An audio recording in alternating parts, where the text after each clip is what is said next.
Ay, sí, está enchufado. Hola, buenas tardes.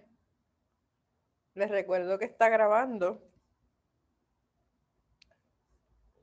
Contéstenme. Buenas tardes, ¿me escuchan? Sí, te escuchamos. Gracias por contestar. La clase de hoy le toca a Fabiola, así que voy a pasarle el mando a ella inmediatamente.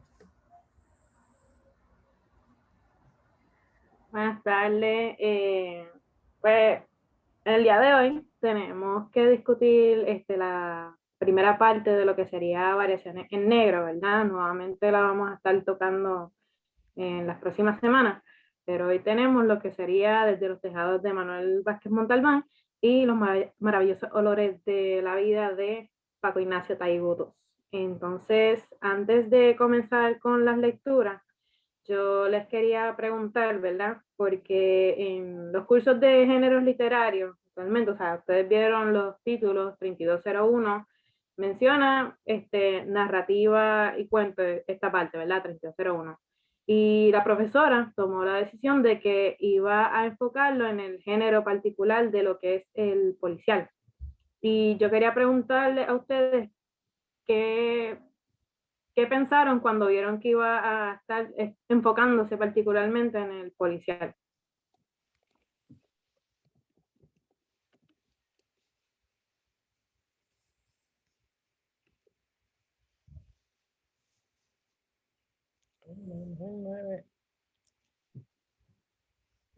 ¿Alguien? ¿Algo?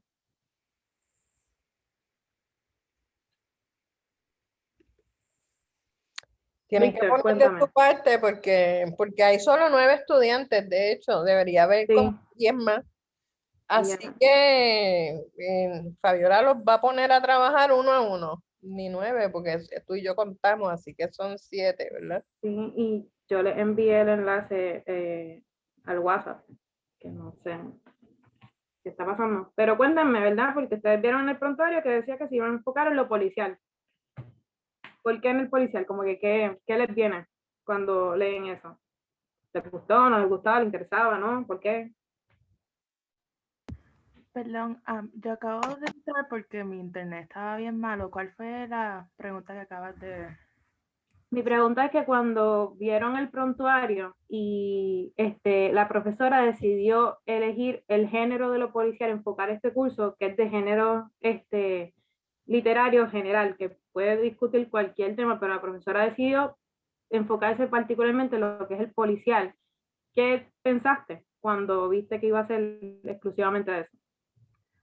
Bueno, a mí me gustó, porque a mí me encanta las series así de crímenes y de detectives. Sherlock es una de mis series favoritas, so estaba muy interesada en poder leer historias, diferentes historias en ese mismo concepto. ¿Y cómo te has sentido con lo que esperabas que ibas a leer y lo que has leído? ¿Ha sido todo como lo pensabas o ha habido cosas diferentes? Bueno, ha sido diferente porque he leído cosas como que nuevas, viejas, hay cosas que me han gustado, hay cosas que no me han interesado tanto, pero todo, aunque encuentran una cosa más interesante que otra, me gusta porque así puedo aprender más y leer diferentes conceptos y ver las diferencias, cómo ha evolucionado este concepto de género de la novela policial. Gracias, Marta. Cristal me escribe en el chat. Siempre quise aprender un poco más sobre la literatura policial. Traté de tomar una clase de literatura criminal, pero no pude ingresar, así que fue una sorpresa para mí, incluso si el español no es mi idioma más fuerte. Okay. Pues, ¿alguien más tuvo alguna reacción similar o lo opuesto, verdad? Buenas tardes, es Nicola que está hablando. Pues yo creo que yo tuve una reacción bastante similar a las compañeras porque la verdad es que no me esperaba que fuera así y me llamó muchísimo la atención al sol de hoy. Me he leído las lecturas, tengo que admitir y confesar que no soy mucho de leer este tipo de cuentos, pero cuando me adentré a ellos, me gusta, me llama mucho la atención y me entretienen. Qué bueno. Una pregunta, ¿por qué ustedes entienden que atrae el género policial?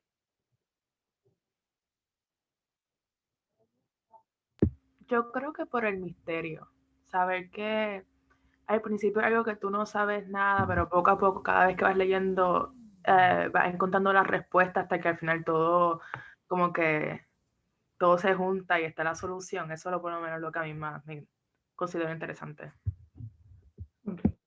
Gracias. Sí que tenemos esa curiosidad por el enigma, ¿verdad?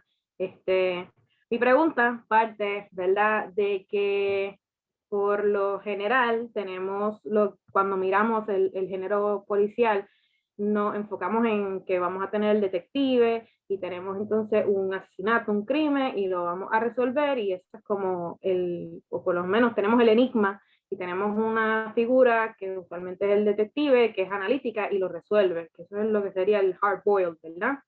Entonces, el género, ¿verdad? Empieza con, como que así lo establece particularmente esa estructura de Poe, ¿verdad? Como ustedes leyeron en Los Crímenes de la Calle Morgue, pero en Latinoamérica y en Iberoamérica realmente, esa estructura se empezó a utilizar mucho, pero llega un momento en el que, pues,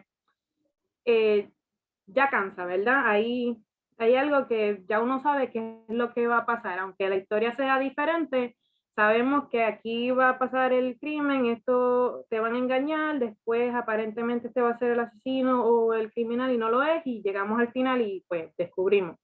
Entonces, los escritores empezaron a transicionar a lo que se llama el neopolicial. ¿Qué significa el neopolicial?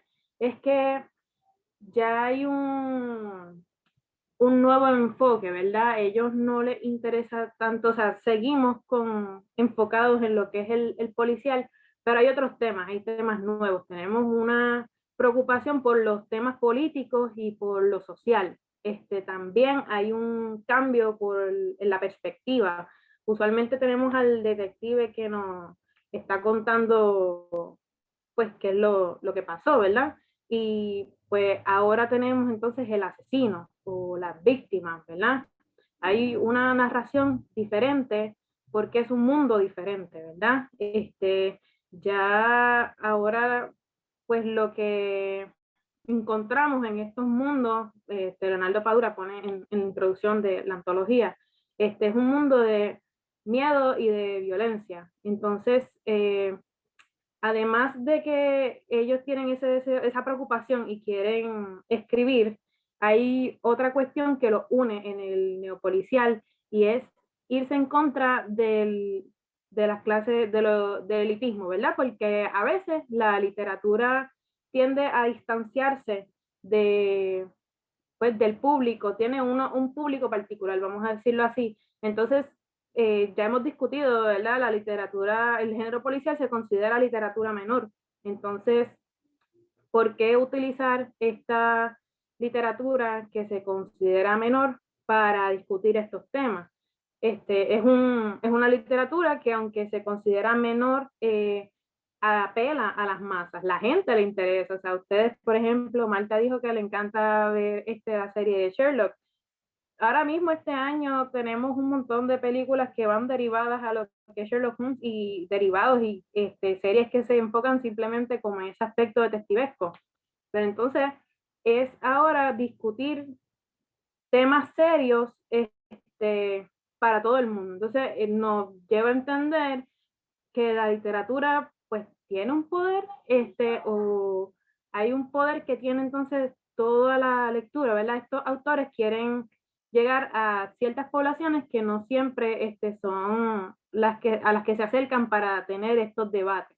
Y eso es como lo nuevo del neopolicial, ¿verdad? Me escriben aquí que han visto The Mentalist, Monk, un poquito de Sherlock Holmes. Sí, pues ahí tenemos un poquito de lo que es pues el misterio. Sherlock Holmes se mantiene en lo que es más clásico, pero entonces hoy estamos yendo ya más a lo que es el neopolicial.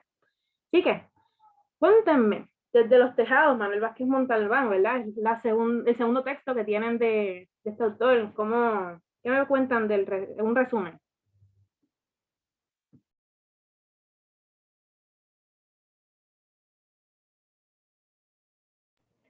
Pues es igual Carvalho, volvió a como su ciudad, donde él viene, de donde él proviene, y se da cuenta que uno no sé si era, yo creo que era solamente un conocido, se murió hace poco, dicen que un suicidio, pero era como un borracho con un hijo que la mamá abandonó al hijo porque él la maltrataba, y mientras él más veía el crimen, digo, no, mientras más él veía el lugar de donde él se dice que suicidó, se da cuenta que en verdad no se suicidó, sino que fue un asesinato. Y él durante la novela va interrogando a gente y viendo qué es lo que en verdad pasó. Que al final se dan cuenta que es verdad que lo mataron. Ok. Gracias. ¿Alguien más? Cuéntame. ¿Cómo resumen el cuento?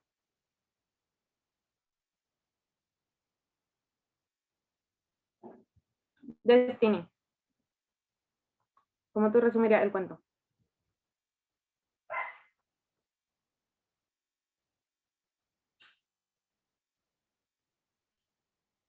Jesús.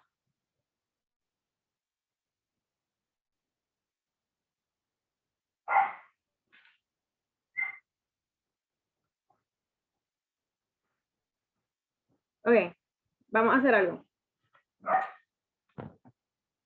Vamos a escoger 3 palabras con las que ustedes resumirían el cuento. Me las pueden decir, pueden escribirlas por el chat. 3 palabras que les vienen a la mente. Les voy a decir las mismas que dije por la mañana para no hacer cambios, ¿verdad? Yo dije soledad, desapego y nostalgia. Esas son las 3 como yo resumiría el cuento completo. ¿Qué ustedes piensan? Cuéntame. 3 palabras.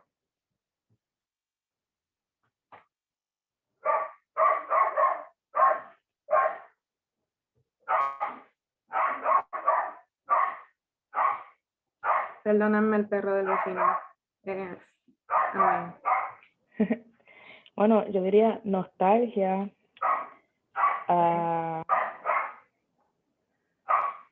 búsqueda y tristeza. Okay. ¿Qué más? Yo, Nicole Ramos. Okay. Yo diría abandono, tristeza y frustración. Esa frustración. ¿Qué más? Vamos. Somos aquí, tenemos 8 compañeros. Ilian Marí. O Andrés.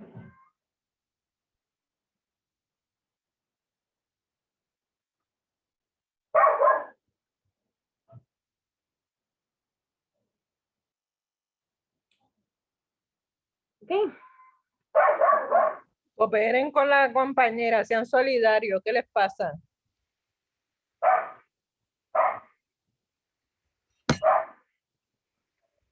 Apagué la cámara porque estaba almorzando, miren.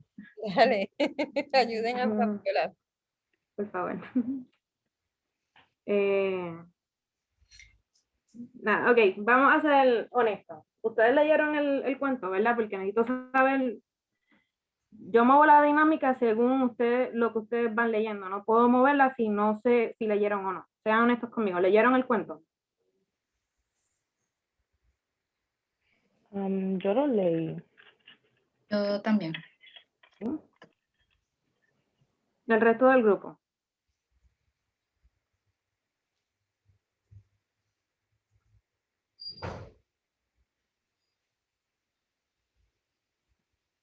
Ok. Gracias, Elian Mari, por contestar. El resto. Cristal, Andrés y Andrés. Destiny, Jesús, por favor.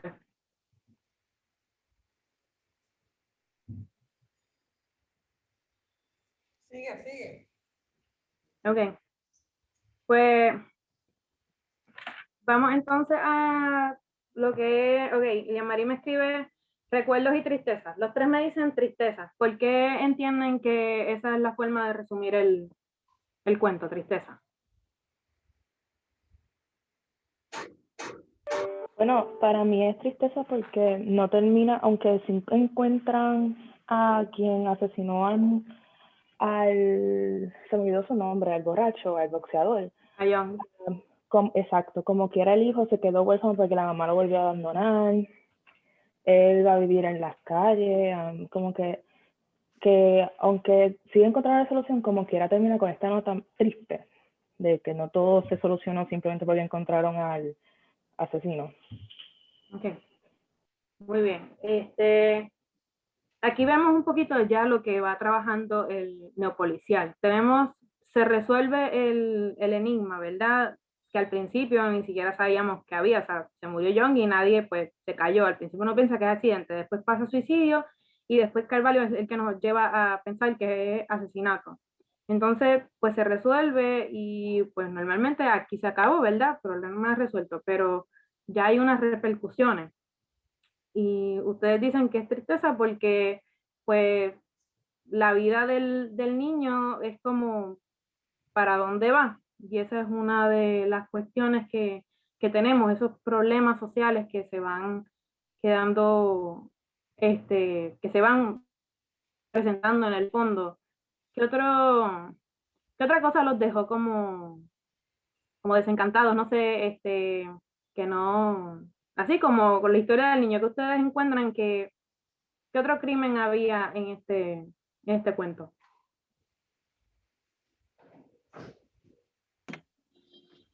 Pues con respecto al niño, yo creo que la negligencia de parte de ambos padres, el abandono de la mamá, el papá, pues por su fracaso y frustración, pues básicamente no se estaba encargando de su hijo y él tenía que hacerlo todo él mismo. Ujú. Luego, yo de verdad dije tristeza porque la verdad es que eso fue lo que me dio la impresión todo el libro. Carvalho tenía siempre esta sensación de nostalgia y luchando con eso. El hijo, pues la pérdida de su papá, el abandono de su mamá, también me daba la impresión de tristeza y pues el difunto John, el fracaso de toda su vida, la pérdida de sus papás y la frustración que tuvo por esto. Por eso dije tristeza. Eso fue la impresión que me daba todas esas historias. Y también añadiendo lo del hijo, yo también encontré muy triste como también la hipocresía que eran de los vecinos que todos decían, ay, me da pena el hijo, quisiera como que cuidarlo, pero yo tengo otros problemas, así que, pues, pobrecito.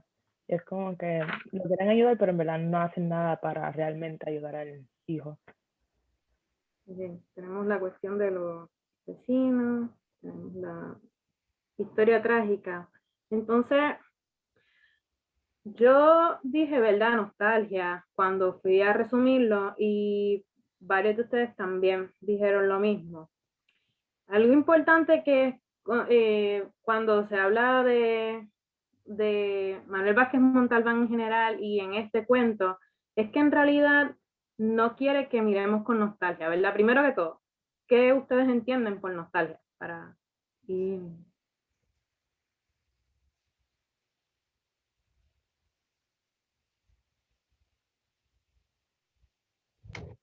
Puede ser el extrañar algún recuerdo que haya tenido, poniéndolo así en mis propias palabras. No, no, muy bien, así me gusta. Exacto, es como, la profesora va a decir algo. Es mira ese pasado como con añoranza, como que todo fue mejor y ahora las cosas están peor y si pudiésemos volver a aquellos tiempos. Entonces, eso es algo que en el cuento realmente es lo que no quiere. Empezamos la primera línea, a Pepe Carvalho le enferma la nostalgia. Él está quemando el álbum de fotografías porque no conoce a la gente. Entonces, si no conozco a la gente, ¿para qué lo quiero, verdad? Vamos a a deshacernos de él. Entonces, exacto, la profesora pone la nostalgia y la idealización del pasado.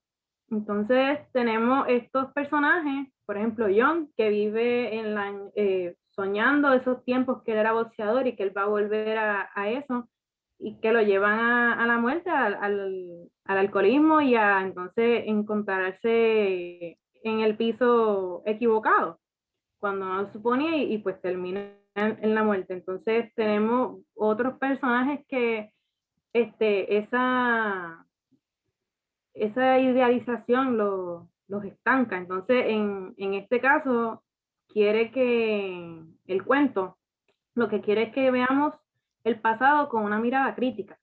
No estés mirándolo como que fue mejor y que queremos que regrese. O sea, el pasado es lo que fue, y ahora estamos aquí, entonces no puedes seguir en esa mirada. Y entonces, la parte del cuento es que quiere que veamos con una mirada crítica. Entonces, si tenemos a John, que es el personaje que estaba idealizando el pasado, ¿qué otro personaje en el barrio también sueña? Sigue estancado en un sueño.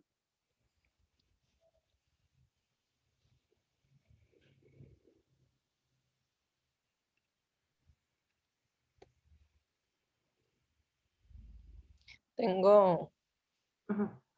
¿tú me oyes? Sí, tengo un Sí, lo estudiante que escucho. quiere hablar, pero dice que tiene el audio bloqueado y estoy tratando de habilitarle el micrófono y hasta ahora no me ha salido. Renombrar.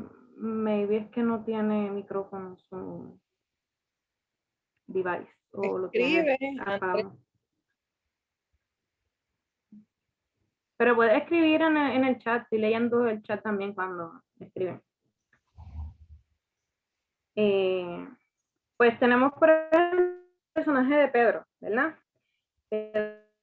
Si recuerdan, él menciona que su forma de salir, de visitar otros lugares es viendo películas, porque ya él sabe que no puede salir, ¿verdad? Él tuvo la oportunidad de escapar cuando la ex esposa, exacto, Andrés no tiene micrófono, la ex esposa de John iba a escapar y ella le ofreció y él tuvo la oportunidad, pero se acordó que tenía una familia, que tenía hijos y decidió quedarse. Entonces su destino en cierta forma es estar estancado, ¿verdad? Entonces Pepe Carvalho no le acepta eso y le dice, mira, salte de esa película, como que eso que tú piensas que es como la gran maravilla que tú ves en las películas, no es así, es una porquería. Entonces, tenemos esa cuestión de Pepe Carvalho volviéndonos a poner como lo que sería como sintonizarte, ponerte en check para que estés consciente de que no puedes mirar las cosas así. Entonces, tienes que ser como más crítico. Y tenemos, pues, el personaje de Pedro es el que está en sus 50, 40, 50 y que sigue estancado allí, ¿verdad? Y sueña con salir y no puede, pero él no es el único personaje que está estancado, ¿verdad? La mayoría de las personas del barrio están estancadas. Tenemos en la descripción, ha habido cambios, ¿verdad? Desde que Carvalho se fue, o sea, se mudó. Cuando regresa hay nuevas poblaciones, tenemos muchos extranjeros, lo que aparece en la página, déjame un segundito, 41, se las comparto ahora.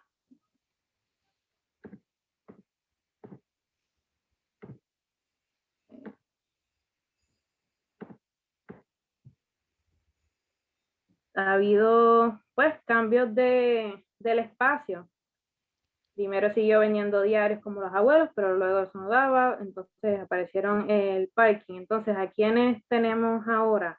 Latinoamericanos, moros, senegales o guineanos. Ese es el nuevo público. También hay jóvenes, parejas del país que encuentran viejos pisos baratos o más baratos que los pisos de por allá arriba y los demás viejos. Nuestros padres en un barrio del que hubieran querido marcharse cuando eran jóvenes y del que les da miedo marcharse ahora como si se les fuera en ellos la vida. ¿Qué ustedes entienden de ese espacio que estamos viendo aquí? Como de este barrio que van describiendo que cambió, ya no está la gente que conocía y los que quedan no pueden salir tampoco.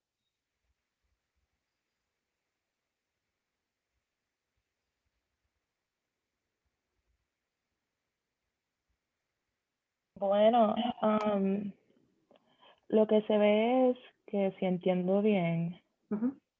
es que pueden tener miedo a salir pensando que también es por la economía, pensando que no pueden sobrevivir en otro lugar, y más que si siguen viviendo jóvenes, diferentes personas, también ahí mismo más cosas van a cerrar, más cosas van a subir de precios.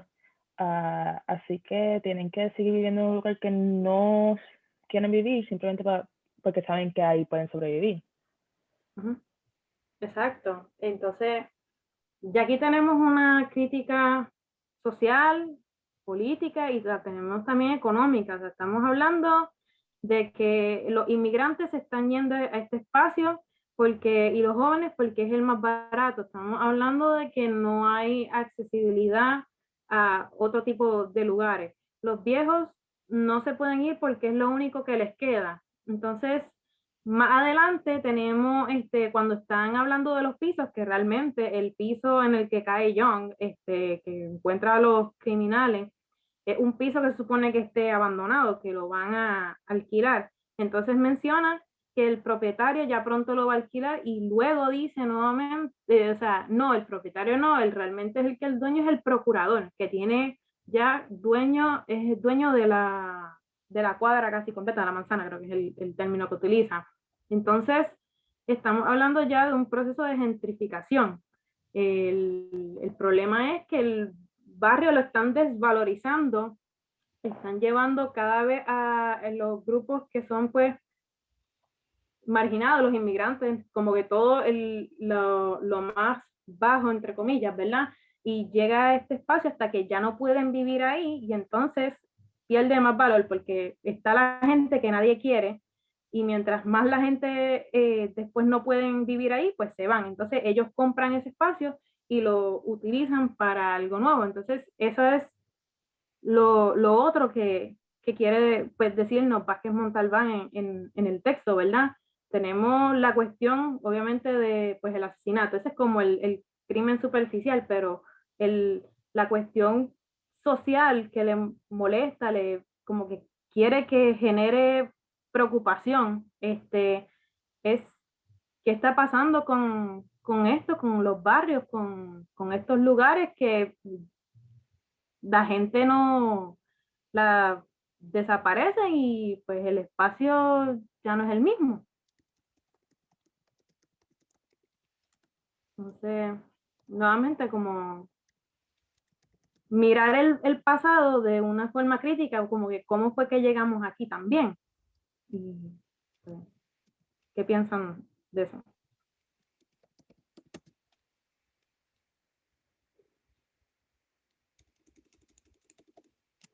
Pues yo personalmente lo consideré muy interesante leer como cuando lo estaba caminando por las calles y estaba viendo las tiendas, muchas de las tiendas donde él iba cerradas, y más donde él forraba antes sus libros, que el dueño sigue ahí, pero sabe que yo creo que también estaba ese lugar cerrado, y simplemente yo me imaginé, porque también yo he crecido en el mismo lugar toda mi vida, volver a un lugar que, aunque no le guste pensar para atrás, sabe que nunca va a poder volver, aunque él quiera, porque todo no sigue igual. Exacto. La profesora escribe, hay una decadencia general, el boxeador que degenera en alcohólicos, ciertas personas que ya no existen, la ciudad, son pues... Estoy tomando nota de lo que dicen ustedes. Y también cuando se ve desde arriba, ¿verdad? Porque estamos hablando de los tejados, es como una distancia donde puedes verlo todo. No sé si la profesora todavía tiene la foto. Porque se me puede haber ido, pero tiene que estar en el historial. Sí. Honestamente, la primera vez cuando yo leí de esto desde los tejados, me recuerda un poco cuando estaban brincando de techo en techo a Mary Poppins, ¿verdad? Con la chimenea. Pero eso de que pueden ver todo desde arriba y pues a la misma vez pues ves lo que pasa dentro del barrio y esos cambios que quedan fuera, es como esa mirada pues a todo el espacio geográfico, que es muy de Vázquez Montalbán también. En la clase anterior se me congeló la computadora Y entonces Fabiola se quedó con la clase, yo estuve dando la clase como 10 minutos sola con la pantalla. No me había dado cuenta que no estaban. Y nada, se me fue todo, pero recuperé. Yo tenía esta imagen para mostrarle los tejados de Barcelona, porque yo he leído ese cuento varias veces. Y siempre me parece como improbable lo que él dice. ¿Cómo es que uno puede ir de una casa a otra caminando por los techos, no? Y entonces puse Tejados Barcelona, que es algo que uno puede hacer ahora con Google, y me salió esta imagen. Y mira, se puede, ¿no? Mira, que hay hasta un trailer, parece que hay alguien que vive en un trailer puesto en el techo.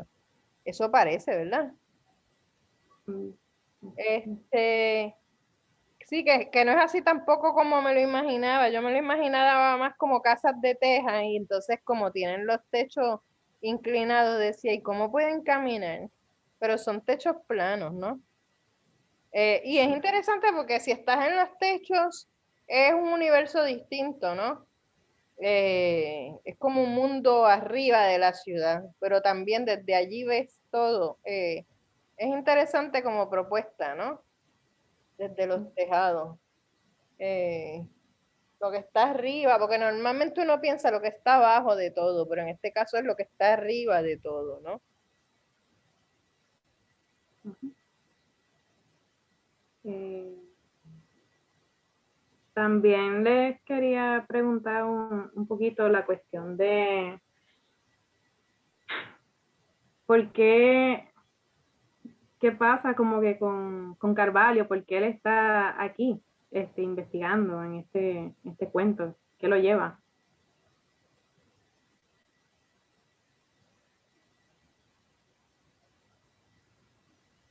¿Quieres decir qué lo motiva a él a investigar? ¿Qué le Un pasó? poquito, sí, sí. Yo creo que fue el niño. No sé, él, como él trató al nene, Ujú. yo pienso que eso lo motivó para ver qué estaba pasando. Porque él al principio no le importaba que alguien había muerto. Él hasta dice que un día el tipo lo llamó y él como que hasta lo ignoró. So, él importancia al que murió no lo tenía hasta que vio al nene llorando en el funeral.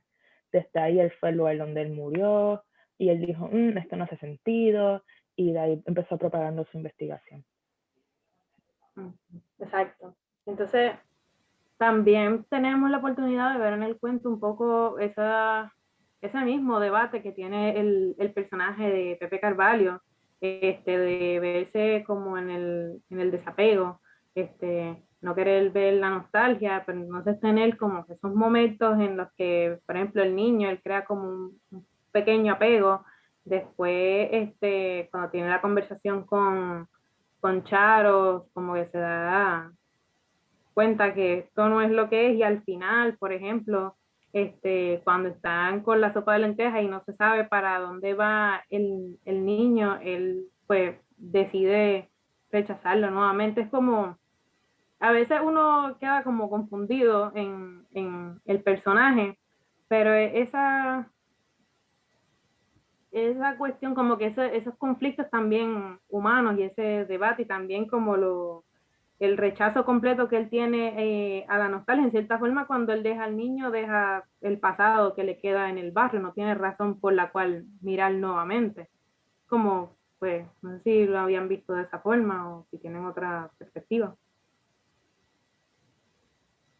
No, totalmente. Él, al fin y al cabo, yo creía que iba a terminar con el nene. Pues yo voy a adoptar el nene, no sé por qué. Pero Porque cuando él la de nuevo al otra adoptó un final, perrito, ¿no? Y ahora quiere adoptar un nene. sí, no sé. Sí, Um, también, ajá.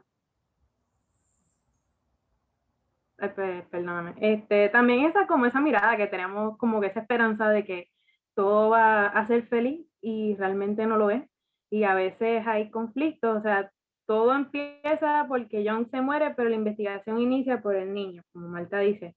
Y al final el niño se queda en el mismo estado como empezó, solo, pues ahora tiene un trabajo, el nene como que lo dejan, la mamá biológica lo deja con los chavos y se va, pero se queda también ahí. Entonces está esa cuestión nuevamente de, pues, estancados en el mismo lugar. Pues son como cuestiones que se queda uno pues pensando. No sé si ustedes tuvieron como algunas preguntas de análisis o cosas que le surgieron mientras iba leyendo. Yo sé que en la otra clase mencioné un poco la cuestión de la animalización de las personas. Hay varios personajes que le dicen que pues parecen hijos de animales o cosas así. Entonces no sé si hay algún tema que hubo recurrente. Nuevamente tenemos lo que es la quema de libros. Empezamos con los de la fotografía, pero con el hombre que encuadernaba, Caravaggio dice, yo espero que los tengas bien cuidados y todas las cosas, y él dice, voy a quemar ese que él me acaba de recordar que él me había encuadernado. Todavía no sé por qué, pero lo hacemos, y es como que nuevamente reforzar ese deseo de no vivir con la nostalgia, ¿verdad? Y, ¿verdad? No sé si tienen alguna otra pregunta o se quedaron con algo en el aire.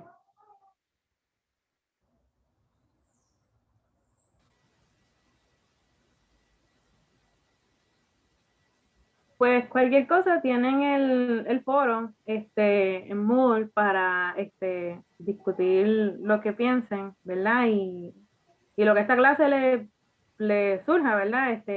Me gustaría entonces pasar a los maravillosos olores de la vida de Taibo. Si alguien me puede contar qué pasa en este cuentito corto, por favor, que si puede ser que no sea Marta ni Nicole.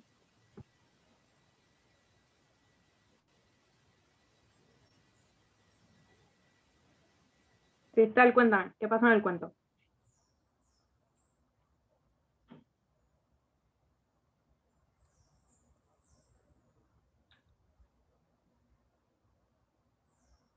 Destiny.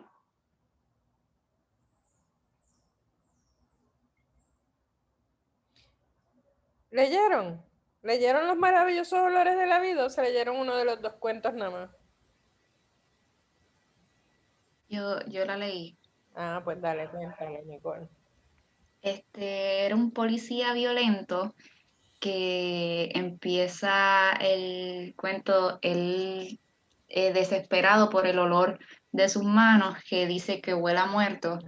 Y básicamente todo el cuentito trata de él tratando de quitarse ese olor, y entonces entre los sucesos que van pasando, nos dejan saber que él se pasa matando gente y se pasa quitando vidas, y es una persona volátil. Luego viene como una segunda escena en donde entra una bruja y un enano, que entonces se da a entender que pues el enano le había pedido a la bruja que hiciera eso, o por lo menos eso fue lo que yo entendí, porque la verdad es que eso a mí me confundió un poco, y eso fue lo que traté de entender. Entonces, al fin y al cabo, el policía no pudo aguantar más y se cortó la mano, muere, y termina con el jefe de la policía también sucediéndole lo mismo con el olor en las manos. Eso sí, creo que fue lo que entendí. No, muy bien. Y entonces perdona, Malta. Para llenar lo del enano y la bruja, yo tuve que volver a leer porque yo también me perdí, pero después me di cuenta es que el enano trabajaba en el mismo lugar donde parece que los policías limpiando zapatos o algo así, o él estaba ahí, y por eso es que él fue a la bruja a pedirle que quizás vio la corrupción que estaba pasando entre los policías y le pidió a la policía que hicieran que sus manos olieran a muerto. Tienes razón, es verdad. Y una pregunta, ¿ustedes piensan que el hechizo fue verdad?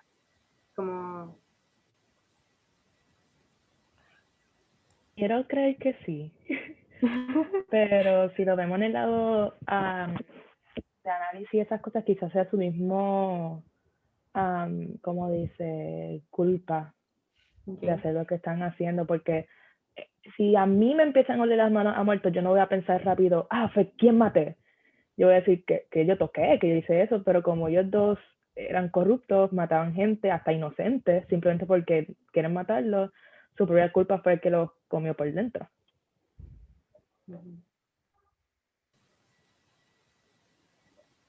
Sí. Andrés, ¿va a decir algo? Tiene el micrófono prendido, pero no te escucho.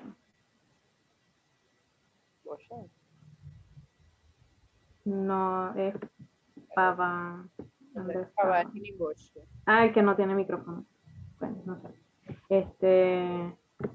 Ok, perfecto. Entonces, pues, Marta, ¿Explicaste a ajá, Todorov? ¿qué? Esta mañana explicaste a Todorov ahí. Sí, a eso iba, sí, sí. Pues, esa pregunta que ustedes se quedan como, no sé si creerlo. Marta consideró que eso era como que, no creo que eso del hechizo haya sido muy verdadero, puede que haya sido, pues la culpa, ¿verdad? Su conciencia. Todorov tiene un ensayo que se llama Introducción a lo Fantástico, ¿verdad? Él toma, usualmente, pues se veía, ¿verdad? Algunos teóricos veían lo fantástico como algo puro, ¿verdad?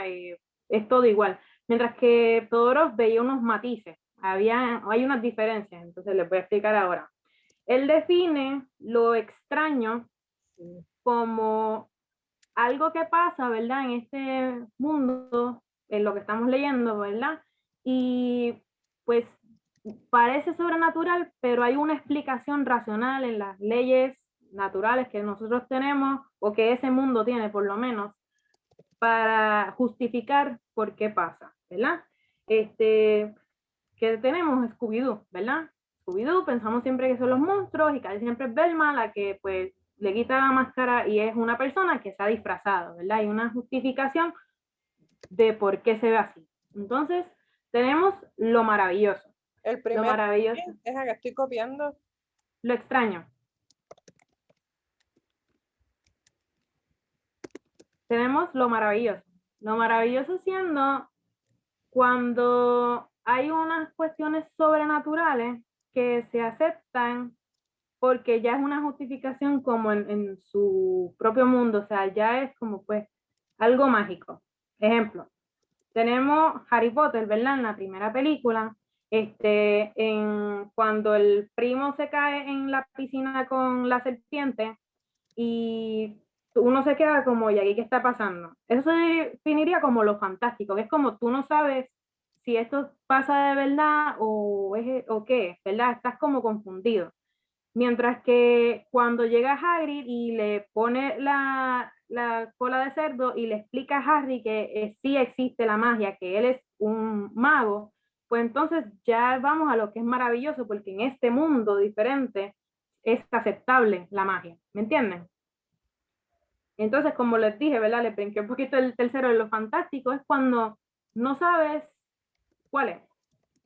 Te quedas como confundido. Es maravilloso, es extraño, puede ser los dos. Pasa a veces al principio que uno está como no sabe, a veces al final de la historia te quedas igual como, y esto pudo haber sido esta forma, pero pudo haber sido esta otra, pues entonces eso se considera lo fantástico, esa ambivalencia, ¿verdad? Entonces, por ejemplo, en la primera parte de qué es lo que le pasa a Marcial, uno podría considerar que es lo extraño, porque tenemos, ya dijeron que es un personaje volátil, por ejemplo, menciona que tiene insomnia, lleva 2 días sin dormir, tiene el ataque violento en el rancho, en el que pues hace de todo allí, y cada vez, y entonces tiene solo la muerte. Entonces uno puede pensar que tal vez está como tiene un quiebre con la realidad, tiene un brote psicótico. Y esa podría ser una explicación, pues, racional en nuestro mundo. Como Marta dijo, puede ser pues su conciencia, la culpa, lo lleva a que pues su psiquis falle. Eso sería definición a lo extraño. Mientras que tenemos lo maravilloso, que es cuando vemos que hay un hechizo, ¿verdad? La magia es posible aquí, ¿verdad? Entonces, al final uno se queda preguntando, pues, ¿cuál es verdad? ¿Cuál es mentira? Pues, a mi entender, me gustaría pensar que el hechizo es cierto y tenemos técnicamente que pensar que sí, porque continúa con el jefe. ¿Y cómo sabemos que se puede considerar que es una continuación y que no es simplemente, por ejemplo, una psicosis compartida? es con esta sección aquí, que menciona, ¿verdad? Aquí es cuando Marcial, el personaje principal, se corta la mano izquierda. Tenemos aquí a la bruja, que él le dice, se murió ese hijo de la chingada, ni modo, dijo ella, ya le tocaría la suerte, y ahora ¿qué sigue? Entonces tenemos en la parte 6 lo que es el jefe de la policía. Entonces, cuando lo miramos así, pues entonces hay una justificación en lo que es el uso de la magia. Se puede entender por qué al jefe le huelen a muerte. Entonces, la pregunta es, ya ustedes dijeron que es violento y todas esas cosas, pero ¿por qué le huelen a muerto? Antes de contestar la pregunta, Ajá. me recordé, yo creo que también puede ser una combinación de los dos, Okay. porque la bruja cuando está diciendo lo que ella hace, ella dice que sus hechizos funcionan hasta cierto punto. Como que siempre pasa algo que no se completan. Pero lo único que se han completado y que funcionan perfectamente son los de las manos oler a muerto. Uh-huh. O puede ser que sí, en parte, sí pasa un hechizo que está funcionando, pero gracias a que en verdad sí están matando a gente y sí son culpables del mismo olor, es que funciona tan bien. Muy bien. Muy buena justificación. Eso es importante, ¿verdad? Que estemos justificando qué es lo que vemos en el cuento y así mismo debatir, ¿verdad? Yo, por ejemplo, lo veía ya como maravilloso, ya Marta me dijo que no, que se puede ver como fantástico. Muy bien. Cuénteme. Ok, Nicole dijo que, ok, Nicole también piensa que es fantástico. Así que, ¿por qué le huelen a muerto las manos?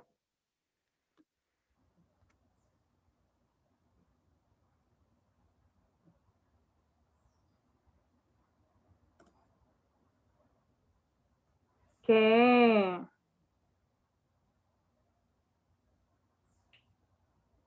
¿Qué es lo que nos quiere decir Taibo? Si queremos mirarlo desde un aspecto social, esa crítica social política, ¿cuál es?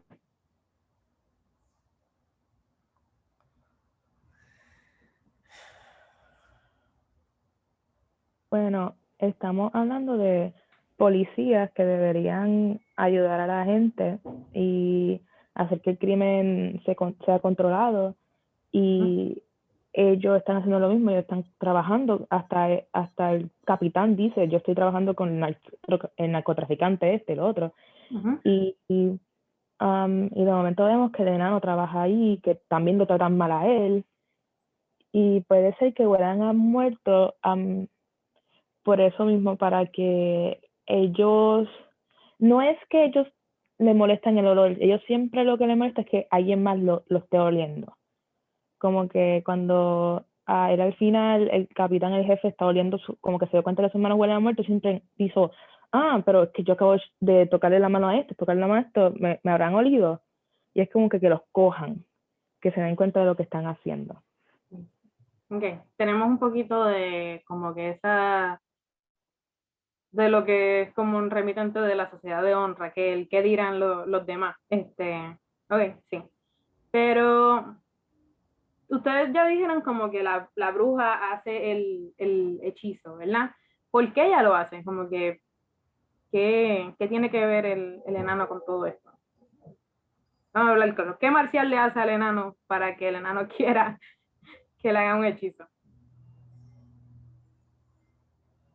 Si no me equivoco, él le metió una patada cuando él estaba haciendo su trabajo, o sea que lo estaba tratando mal. Exacto. Y no es solamente eso, lo hace todos los días. Es como este personaje que es como, tú no puedes ser más maldito. Que pues que realmente no es ni siquiera por los muertos, él piensa que es por los muertos, pero es por un vivo. Entonces la profesora en la otra sección mencionó que se puede ver el enano como esos pequeños, en lo literal y también como esas figuras, porque la policía es un cuerpo de poder, ¿verdad? Entonces, Elena y el enano son figuras pequeñas que desde sus saberes van entonces buscando una forma de cómo, pues, o sea, no es debatir, es como pelear esta corrupción, que ese es el tema principal del cuento, ¿verdad? Tenemos la corrupción en todos los niveles de la policía, que eso es otra cosa que les quiero mencionar, ¿verdad? No es solamente Marcial y el jefe que es corrupto, nos lleva a considerar tal vez que es más que él, ¿verdad? Porque él pasa desde Chihuahua a Ciudad Juárez, ¿verdad? Y uno piensa que eso es simplemente el espacio donde él se mueve. Pero entonces tenemos que ya él aquí cometió extorsión, tortura, asesinato, violencia, abuso policial, esto es totalmente como que en este cantito aquí. Entonces pasamos a lo que es desayuno con su jefe, del grupo de las cazuelas, huevos rancheros para el jefe, 3 cafés negros para él. ¿Por qué es importante este desayuno? Porque cuando él va a chequear al jefe estatal, al que él mata, que le dice, dile a tu jefe que cuando él quiera paso a verlo, y entonces le vació la pistola con, bueno, 2 tiros realmente. Pero aquí menciona, Marcial rondó por las afueras del Hotel Luna esperando al tipo, un hombre alto de pelo canoso, bien vestido. Nuevamente, tenemos aquí un hombre que está comiéndose unos huevos con machaca. Ya anteriormente habíamos tenido al jefe de Marcial comiendo huevos. Entonces, vamos a la parte sexta, que dice, cuando el jefe de la Policía Judicial del Estado de Chihuahua, un tipo alto, elegante y de sienes canosas, se nos va pareciendo un poco al otro jefe que ya ha matado. También que los dos comieron los huevos. Es como ya poco a poco el cuento nos va tratando de hacer una prolepsis, eso es un término para decir una predicción, un foreshadowing en inglés, de lo que va a pasar. Entonces, tenemos 3 figuras de la policía que aquí dice que había asesinado a 6 inocentes en los últimos 3 años y ganado $500,000. Ya hay una cuestión de que Marcial y el jefe no son el único policía, sino como de que tal vez todos los policías son iguales, o de que esa corrupción ya va más allá de eso. Y no solamente de la policía, sino que eran las manos. Retrocedió en el pensamiento unos instantes y solo pudo recordar haberle estrechado las manos a 2 personas, al mismo gobernador y al jefe de la prensa. ¿Le habrían contagiado algo a esos culeros? Entonces, pues tal vez aquí lo que el autor nos está diciendo es que la corrupción va más allá de la policía, sino que las instituciones, eso pues aparato ideológico de Estado, como lo es la prensa, que influye en cómo la gente entiende las cosas y lo que la gente descubre, ¿verdad? La criminalidad, todas esas cuestiones, y el gobernador, pues esas instituciones pues también son corruptas. Es una mirada no solamente al policía, sino como que todo va hacia la corrupción y también dirigido al narcoestado, ¿verdad? Porque es lo que mayormente se enfoca. O sea, tenemos diferentes crímenes en esas 6, 7 paginitas, pero la mayoría van dirigidas a lo que es el narcotráfico, que es algo pues común en México y otros lugares, ¿verdad? O sea, no es el único lugar, pero a veces cuando pensamos en narcotráfico, el primer lugar es México, y tal vez es como considerar entonces cómo estas figuras pequeñas están peleando contra esas figuras, esas instituciones grandes, desde donde ellos están, con la magia, con el hechizo, con el deseo, y que son los vivos también los que están luchando y que a veces son ignorados, ¿verdad? Los que piensan que no tienen poder, pero realmente sí tienen el poder, que esa es una de las, o sea, el título, ¿verdad? De esta semana, de este curso. ¿Tienen poder las personas pequeñas o las instituciones son las únicas que dictaminan qué es lo que pasa? Que ustedes creen como que esa figura de que el pequeño puede hacer algo. Tremenda análisis, gracias. Eso es uniendo lo mío, lo de la profesora y lo mío en uno.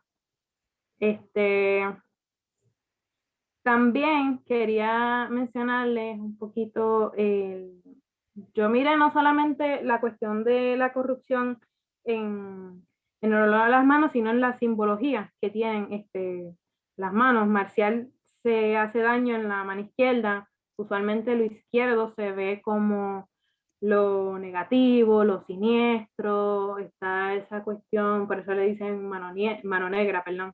Y pasa como desde pues, la tradición del Cid, ¿verdad? Es como un mal augurio. Entonces, él se corta con pues, cuchillo, con la mano derecha se corta a la izquierda. Entonces, el símbolo, la estatuilla de la justicia, tiene la balanza en la mano izquierda, que simboliza la igualdad, mientras que la espada simboliza el poder. Entonces, en este caso, Marcial, un ser corrupto también. Hay que pensar que la justicia es ciega y en cierta forma es ciega a beneficio de quién. Esa es otra pregunta que se puede hacer. Pero pues el, lo utópico de la justicia es que ella es ciega porque no va a mirar hacia un lado, sino de que ella va a ir por la justicia, para la redundancia. Entonces tenemos que la balanza, la igualdad, que no es lo que está pasando con Marcial, o sea, es exactamente lo opuesto, es desigualdad, se corta esa mano.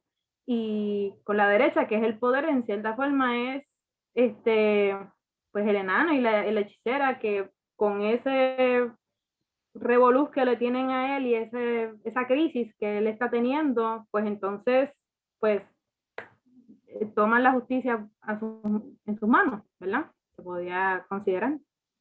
¿Qué ustedes creen de eso?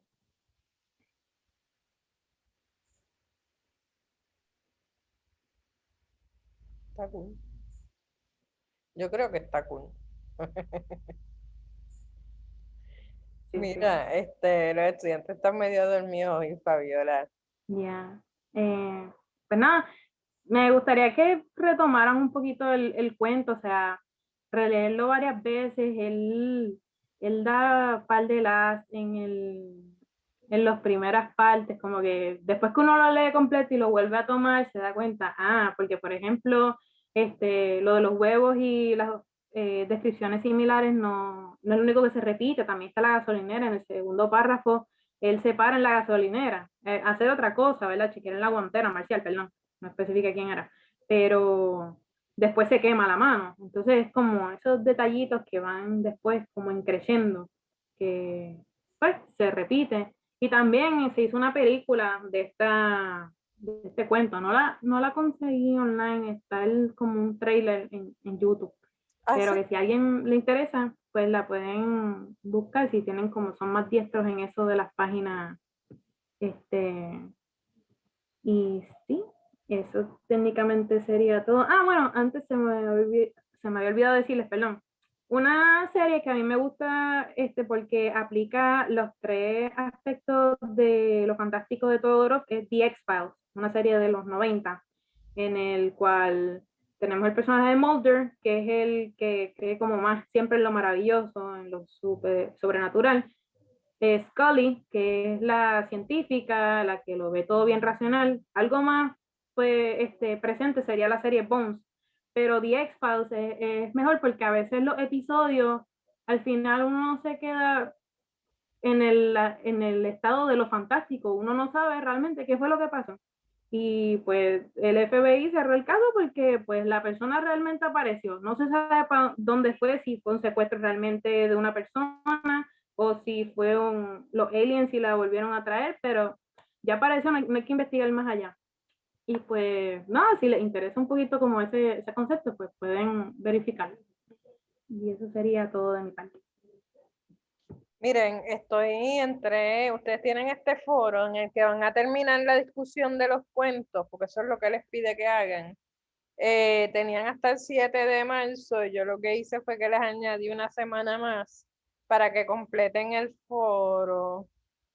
Y además, fíjense que eso no lo recordé al curso de esta mañana, que tienen que entregar la primera reflexión antes del 7 de marzo. Esta fecha no se las voy a cambiar. Ok, les quedan como 4 días. Así que nada, estamos a mitad, justo a mitad de semestre casi, ya mismo me toca dar las notas parciales. Ahora yo me tengo que concentrar en corregir todo lo que ustedes me suban para que tengan una nota parcial. Y ustedes saben que después de la nota parcial el semestre se está acabando y en mayo nos vacunan. Así que yo sé que estamos cansados, pero vamos a echarle el resto. Dale, que nos queda poquito para acabar este periodo horrible de crisis que hemos tenido que vivir.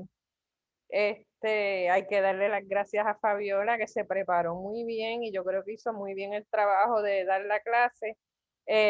Aplaudan a Fabiola. Los quiero oír. Ahí están. Que Fabiola, de verdad. Estuvo muy buena su clase. Qué bien.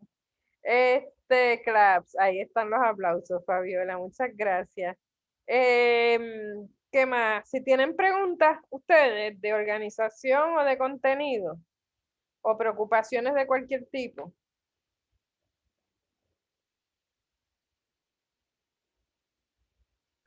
En mi caso, no. Ok. Quedan 20 minutos de clase, o sea que podemos seguir hablando. Lo que pasa es que ustedes hoy han torturado un poquito a Fabiola, que está tratando de tener una conversación ella sola. Y es injusto porque esos cuentos están bien cool. Yo creo que de todo lo que leemos este semestre, entre esos dos cuentos y la novela de Padura está lo más que me gusta. A mí personalmente. Ese cuento de los maravillosos olores de la vida, a mí me divierte muchísimo. Yo creo, no sé si ustedes notan que es un tono sumamente irónico, sarcástico. Yo no sé cómo un cuento que habla de tanta violencia a mí me da tanta risa. Totalmente de acuerdo. Ese ha sido mi cuento favorito, el de los olores. Es sumamente extraño porque es que son caricaturescos todos los personajes, yo creo. O sea, son malos, pero malos, así que parecen el diablo los que son malos. Y entonces los buenos son caricaturas en la medida en que son una bruja y un enano, ¿no? A fin de cuentas, es realismo mágico, ¿no? Que es un registro muy importante para la novela latinoamericana en los años 60 del siglo XX. Y escribir un cuento policial que se funda con una perspectiva fantástica es interesante, ¿no? Para mí, ¿no? Entonces tiene, no solo que la perspectiva mágica, digamos que sí, que es el hechizo de la bruja fracasada y del enano, lo que tiene éxito en comenzar a construir una venganza contra los abusos del Estado. Pues es irónico, ¿no? Está hecho así a propósito y esta cosa, el tipo se vuelve loco, el tipo cuando se pone arbitrario y a matar gente también un poco es porque la bruja se le metió en la cabeza con la peste esa que no lo abandona y lo desespera, ¿no? Está muy bien logrado ese cuento. La novela de las... ¿Ah? Me encantó la revelación que la bruja tuvo que ver cuando tú empiezas a leer, tú solamente ves la perspectiva de él, de momento empiezas a ver el capítulo de la bruja, y ella empieza a decir los hechizos que ha hecho. Pues yo hechicé al del banco, al de esto, y también a un policía ahí que le empezó a oler las manos a muerto. A mí me encantó esa parte. Yo Esa literalmente, parte tú, yes, ¿verdad? ok, tiene sentido. Sí, y también es un poco como ese juego con el lector, como pasa un poquito, por ejemplo, en Señales de Soledad, que te dice que está en el pelotón de fusilamiento y recordó cuando su padre lo llevó a conocer el hielo y uno dice, aquí llegó. Pues que en la primera parte tenemos a Marcial que se pega a fuego y uno dice, pues ahí se murió. Y de repente tenemos a la bruja que dice, ¿y ahora qué querrá el enano? Como que este hechizo no ha terminado y uno dice, pero ¿y aquí qué pasó? Y fue como que nada más se quemó la mano. Es como también ese juego un poco con el lector y ajustarte un poquito cómo estás leyendo y todas esas cosas. Y para que Y de momento se corta la mano. a Puerto Rico, al Festival de la Palabra, cuando el año que había huelga, creo que fue 2014, y el hombre es bien solidario, bien político, y yo creo que fue el único de todos los escritores que vino que se fue a la Yupi, allí enfrente había un meeting ese día y él se fue y se metió con los estudiantes. Me acuerdo que yo estaba trabajando en el festival y cuando volvió, porque él me dijo el día antes, yo mañana voy para allá con los estudiantes a luchar. Y entonces el otro día le pregunté cómo le fue y me dijo, pues las protestas en Puerto Rico son divinas, eso era candela, candela, la yupida, candela. Dice, en México la gente se corta las venas y embarra las paredes de sangre, son así como tétricos, pero ustedes protestan bailando. Me encanta, yo le cogí un cariño. Aparte que lo vi en México también en el Festival del Libro de Guadalajara, fui a ver un panel en el que él estaba invitado para hablar, no me acuerdo de qué, y yo entré en ese salón en una conferencia académica, no, porque es un festival de libros que son más para el público general, pero igual la gente, los literatos son encopetados y serios y solemnes, y van con chaqueta y hablan con palabras floridas. Este tipo estaba sentado en la mesa con una botella de tequila, repartiéndole tequila a todo el que estaba sentado en la mesa con él y hablando del presidente de México, diciendo, en ese tiempo era, no me acuerdo cuál, pero yo sé que decía, el presidente es un hijo de la chingada, ¿a poco no estamos de acuerdo? Y todo el mundo, ¡ey! Y eso parecía, era divertidísimo, y yo será por eso que leo ese cuento y me muero de la risa. Y siempre he querido leerme las novelas de él y no las he conseguido, honestamente, pero voy a renovar el esfuerzo, porque yo creo que vale la pena. De todos modos, yo no tengo nada, aparte de las anécdotas divertidas, nada más que añadir. Si no tienen más preguntas, nos podemos ir.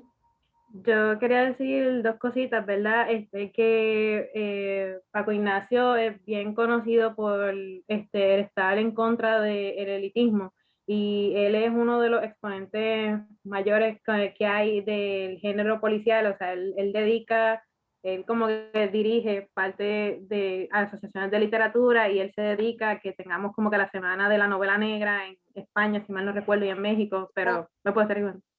Entonces tiene una serie completa de un detective que está en el PDF, así que si les gustó también cómo escribe ese humor, pues también pueden verificarlos, ¿verdad? Aprovechar un poquito lo que tienen de los dos.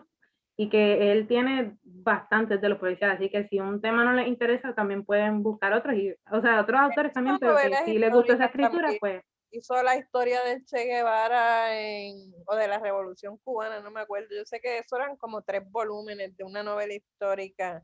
Creo que era de la Revolución Mexicana con Pancho Villa.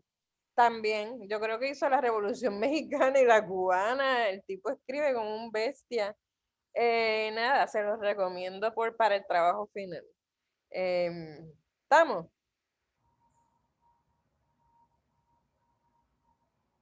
Estamos. Pues está bien, váyanse. Buenas tardes. Buenas tardes. ¿Cómo te sientes, Profesora, tengo que Fabiola? hablar con usted. Dígame, Andrés, Sí. dime. Profesora, recuerda apagar la grabación. Gracias.